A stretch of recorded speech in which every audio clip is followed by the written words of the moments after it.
You haven't been forgetting to take your medicine, have you? I'm catching a little murmur. You should take it easy for a few days. Nurse's words hurt me far more than the exhaustion of the morning run ever could. Take it easy for a few days. I know I should have kept quiet. I keep my eyes on the floor, feeling like a complete idiot. Of course, I hadn't been remembering to take my medicine. I've been rushing out of my room to get to the track before Emmy. After the track meet a few days ago, I felt inspired. So I've been running warm-up laps in the morning before Emmy shows up. But then today, she and I were running, and I felt a little pain in my chest. It was only slight, but only for a second, so I mentioned it to the nurse. Honestly, it wasn't that bad. I mean, I kept running and finishing. Oh God, I kept running and finished just fine. So it couldn't have been that bad. Why do I feel like I'm making excuses to the nurse?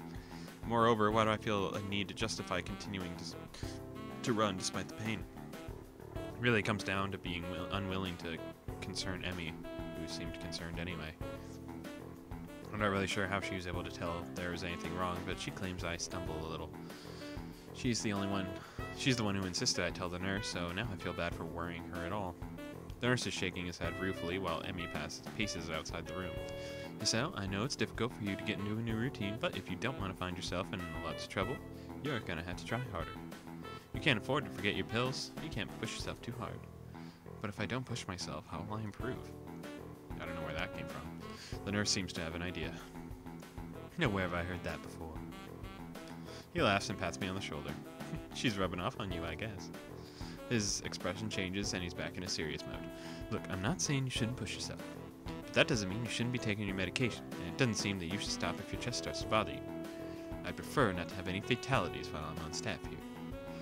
A bit lofty of a goal, to be sure, but I'm always up for a challenge. I hate to admit it, but I think he's right. I've got to remember to take my medication. You're right, I'm sorry to worry you. Who's worried? You're a smart kid, right? I know you can be responsible as sound. In a situation like yours, you've got to learn to be responsible fast. I know. His expression suddenly became devious. And I now suppose you've enjoyed your runs with Emmy then? Yeah, they've been really helping me. I mean, until today I was feeling a lot more healthy. Plus, it's really impressive to see Emmy run. Did you see her at that track meet? She was incredible. Nurse nods, grinning all the while. That she was, Sal. I watched her first couple of races before I had some business to take care of, but she told me all about it. Kind of you to loan her your jacket, by the way. Huh? Oh, yeah, that wasn't a big deal. I honestly forgot all about that. I still haven't gotten it back. The nurse gets me a smile, and it makes me feel like he's just made a joke. Not to you, but Emmy certainly appreciated it. I know she appreciates your running with her in the mornings. This one catches me off guard a little. Sure, she mentioned that it was easier to keep to the schedule with an extra person, but I didn't think that was doing her a favor at all. I thought she was doing me a favor for helping me follow the doctor's orders. She tries harder when you're around. If there's someone else running with her, she's gonna push herself more. And she tries even harder when you're around because, well, it's you. What the heck does that mean? Oh, you'd love to know, wouldn't you? He laughs in a style of evil megalomaniacs. No, seriously, it's because you're her friend. If Ren ran with her, I'm sure she'd do the same. Well, probably. But that's not the point. The point is, you're helping her even if you don't know that you are. And she's grateful for that, even if she never says it. What do you mean, even if she never says it? What is this weird interaction? Why is he, like, fucking badgering him? I mean, he doesn't talk a lot, but she and I have known each other for long enough that I can read her most of the time. I'll admit I have no idea what he's talking about. Emmy always seems pretty talkative to me. I see. The nurse suddenly realizes that he's been rambling and stops talking, looking a little embarrassed. Anyway, you don't have to stop your morning exercise. Just walk the track instead of running for a few days, let things calm down. And then take your damn medicine. Oop. I laugh as I exit the office, bumping straight into Emmy. I'm sorry about that. Are you okay? What'd the nurse say? Do you need to go to the hospital? Oh my gosh, it's my fault, wasn't it? I've been pushing you too hard, haven't I? I'm a horrible person. The words pour forth like a torrent. She's really agitated. I didn't expect her to be this concerned about me, to be honest. Gotta calm her down, but how the hell do I do that? I do the only thing I can think of. I give her a hug. Emmy tenses up slightly, so I pat her head in hopes that it's in a reassuring manner. Hey, settle down. I'm fine, okay? No worries. I can feel Emmy's body relax, so I continue to assure her I'm fine. Her arms wrap around me as if she's trying to confirm that I'm not about to fall over dead. I catch a whiff of her hair. It smells like sweat. Okay. Or how adrenaline should smell. It's a scent of activity. and a hint of strawberries from her shampoo, I suspect. She hasn't showered yet, right? Maybe she showers at night. I just need to remember to take my medicine, that's all. Don't worry about it, it's not your fault. You sure? Her voice is muffled, mostly because of the moment her face is pressed into my chest. Yeah, I'm sure. I just need to take it a little easy for the next few days. It suddenly occurs to me how close the two of us are. It also occurs to how nice being this close feels. I can feel Emmy's heartbeat calming down, and I have to resist the urge to put my chin on top of her head. Thank goodness. You really had me worried there, Sal. Emmy, you're gonna come in here anytime soon? Oh, I'm sorry, was I interrupting? Two of us spring apart, and the other just caught on fire. What? Spring of us as if the other just caught fire. Emmy brushes her hair back nervously and laughs. Of course not. I'll see you later, okay? I want to sound. Take your damn medicine. That last phrase is punctuated by a punch on the shoulder. Yeah, I'll remember. See you later. Then her smiles again as if he's on some joke that I just don't know about, and he waves as if I head for my room, feeling my burning in my cheeks. I need a shower. A cold one. If the thoughts running through my head now are any indication, she was really soft. My pills are waiting for me when I make it back to my room. Swallow them without a second thought. I don't know why I don't think of waiting until after the runs to take them. For some reason I figured it was when I woke up or not at all. But no. They only need to be taken every 24 hours. The exact time of day doesn't factor into it. My thoughts drift back into the hug in the hallway. It's weird, you'd expect someone to smell foul after a run, but for some reason Emmy smelled right. That tinge of sweat just seemed to fit her. I really need that shower. Fucking weird ass Asao, bro. I swear to God.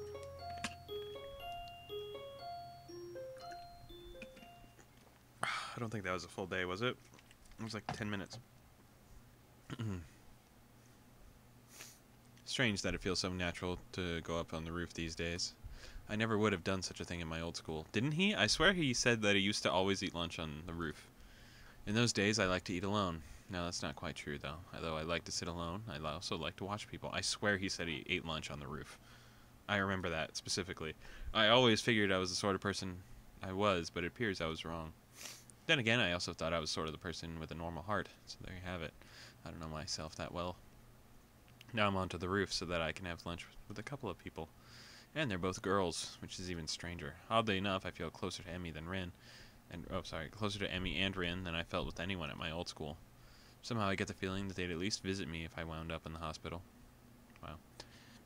I focus on the view from the roof, banishing such thoughts from my head. There's a light breeze blowing, and the sun is shining in the sky. The sky itself is a deep blue, with hardly a cloud in it. It's gotten pleasantly warm, and as I sit down to wait for my friends, I close my eyes and enjoy the feeling of the sun seeping into my skin. Man's just sleeping already? Bro, we just woke up. There's a long pause. Voices intrude on the edge of my hearing. Seems to have fallen asleep on us, Rand. Maybe he's faking, to lull us into a false sense of security. Why would he do that? No idea. Still, you make a good point. We should kick him or something to make sure he's really asleep. What? Oh god. Emmy looms over me, like a short girl can, peering at me intently. Oh, you're awake. Guess we don't have to kick you then. What is this part of your master plan? What are you talking about? Emmy shrugs, her twin tails bouncing in the motion. Not sure either. You must be pretty tired to fall asleep out here. Although it's pretty comfortable, I suppose. She plops down next to me and begins to eat. Rin sits opposite from the two of us, a move which only makes me more aware of the girl sitting next to me. If I didn't know any better, I'd swear Rin did it on purpose. I concentrate on my food, trying to tune out the majority of the conversation that Rin and Emmy are having. Despite my best efforts, however, I still find myself glancing over at Emmy whenever she speaks. I notice how she purses her lips when she's thinking about something, squinting slightly as if that would improve her thinking ability. Rin says something that makes Emmy laugh, and I notice, perhaps for the first time, how she laughs with her whole body rocking back and forth, head thrown back almost like she's about to fall over. Probably look like a creep. It's about this time that I realize Emmy looking at me, her voice raised slightly, so she's probably just asked me a question. What? Sorry, I just zoned out for a moment there. Emmy rolls her eyes with a quick smirk and an eyebrow that is only a sign that Rin's even paying attention. I said, did you get a career survey in your class too? You know, one of those, what do you want to be after high school things? I don't think so. Maybe we'll get one tomorrow? What are you going to put down? Oops. That's a really good question. I guess I always figured I'd go to college after high school, but I have no idea what I'd do once I got there. With that heart attack and all, I'd been concentrating on each day as if it came rather than making long-term plans. Suppose I can safely start planning ahead again. I've always liked having at least a vague plan for my future, so it'll be nice to come up with one again. Of course, that doesn't change the fact that right now I've got absolutely no clue. I always kind of assumed I'd figured it out in college, or become a salaryman. That's pretty popular. But do I really want to? That's a tough question. I guess I don't really want to do anything. You don't sound very excited about that one, do you? She laughs and she says as I'm caught up in her lap again. It's so girlish, high and giggly, like well, pardon the cliche, like a babbling brook. Is that a cliche? I've never heard that before in my life. It bubbles out of her, starting in her belly and works its way up to her throat. That's weird. I can't help myself but laugh. It's infectious. Yeah, I'm pretty unhappy with the salaryman idea. To be honest, I haven't given much thought about the future recently. I suppose that these days I've been more concerned with living one day at a time. Emmy considers this for a moment and grins. That's a pretty good idea, Sam. I just wrote down, pirate. Okay, I'm momentarily stunned that I begin laughing. I stop laughing and manage to gasp out a question. You're not actually serious, are you? Emmy looks mock offended. Well, I've got the legs for it already, so I'm just kind of figured. Damn, even Rin is amused by this. It's funny. Just you wait, I'll be the terror of the high seas. I'll show you all. I've been working on my pirate voice. She suddenly springs up and begins swaggering up and down the rooftop, shouting orders. Yar, me hearties, give me a broadside with the long guns. We'll wear their guts for garters. Do you even know what that means? Rin's unexpected interruption stops Emmy in her tracks. Not really. But it's all in the delivery. The ringing of the bell prevents her from demonstrating her point further. Emmy dashes off immediately, leaving Rin and myself alone on the roof. Okay, that was weird. Rin stares at me intently for a few moments. Is there something wrong? Rin considers this question closely for a moment. After a lengthy pause, she shakes her head. Nope. Oh. Why the staring, then? Rin shakes her head again. Nope, I don't get it. Get what? The staring thing. You two seem to, but I don't. Great, she saw me staring. Now she probably thinks I'm a pervert or something. Actually, probably not. This is the Rin we're talking about, after all. Still, I feel the need to defend myself again. She always thought we were a pervert regardless, and whatever. I wasn't staring, I just was tired. Rin actually snorts at this, but doesn't say anything.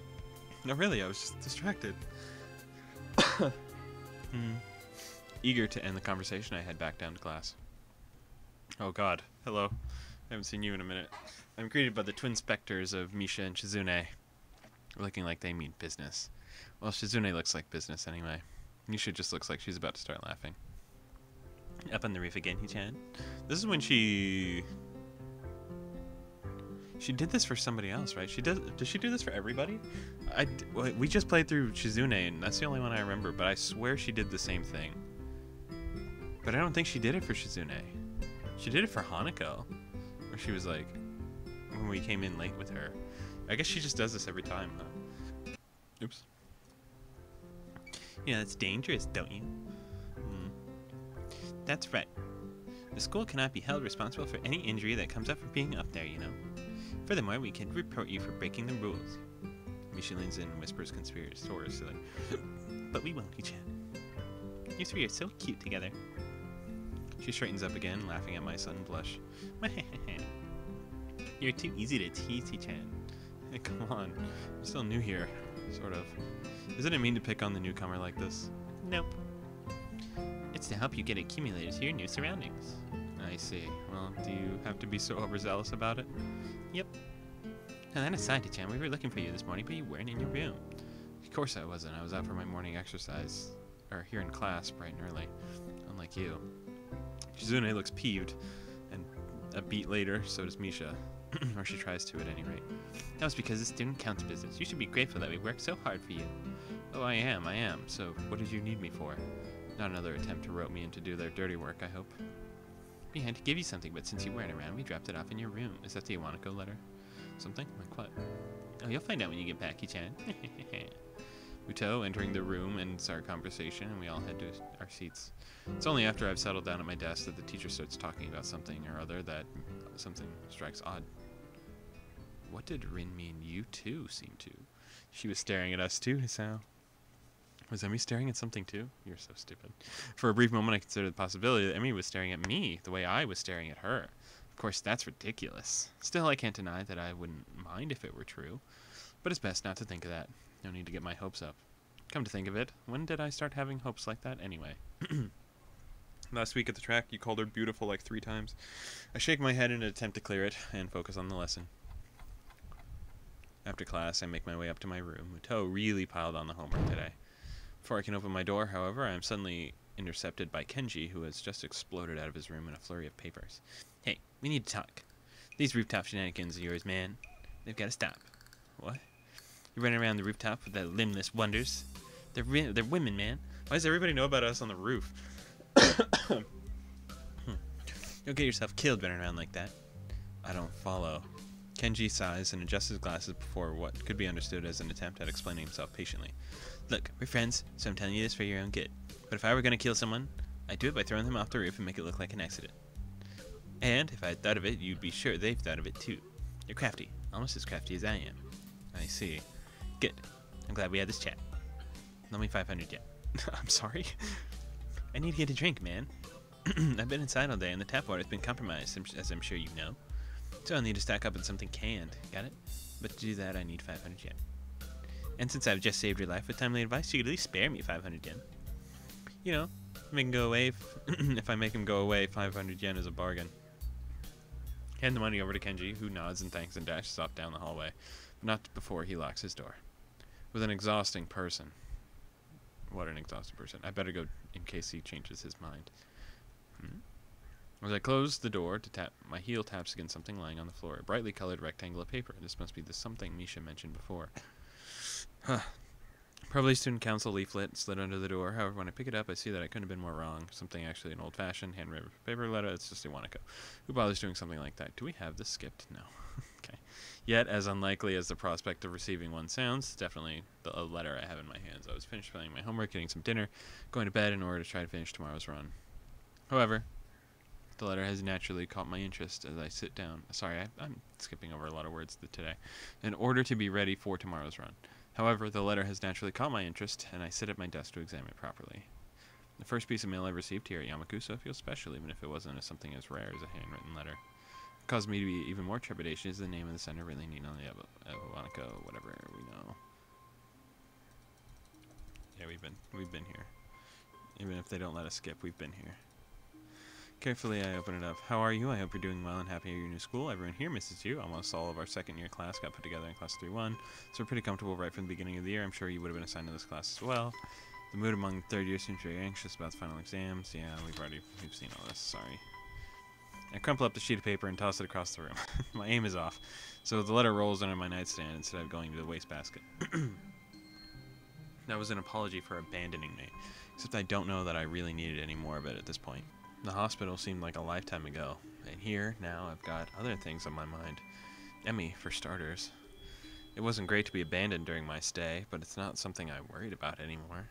In fact, I hadn't even thought about the hospital in what feels like forever until this letter came in. It's almost annoying to have received it. I've got exams to study for myself, and I have no time for the past. Now about that homework. We wrote her back in one of them, right? Was it Hanako's? I feel like we didn't do it at all for anybody else's. I think we wrote her back in Hanako's. And then we were like, I don't care if I ever get a response or something like that. I don't remember. Okay. Whatever, man. Weird shit.